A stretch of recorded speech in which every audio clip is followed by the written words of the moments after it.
Mesdames et messieurs, je vous demande de bien vouloir excuser mon retard, qui est dû à la longueur du dialogue que je viens d'avoir avec M. Poutine.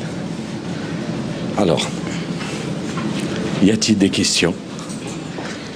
Allez-y. Oui, allez. C'est une scène en fait qui intervient au premier G8, juste après l'élection de Nicolas Sarkozy. Nicolas Sarkozy va arriver à ce G8 très confiant, en se disant je suis maintenant l'un des grands de ce monde.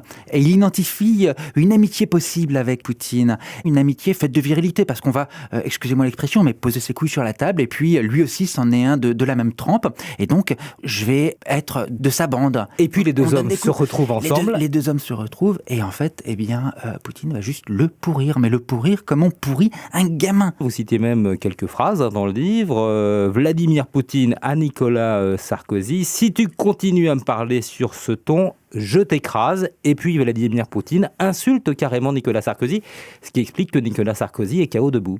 Voilà. C'est ce qui va donner une séquence sur YouTube, parce que dans la foulée, il y a une conférence de presse qui est évidemment filmée, et on retrouve un Nicolas Sarkozy complètement hagard, KO debout, blême, qui se retrouve zozoté pratiquement devant les journalistes.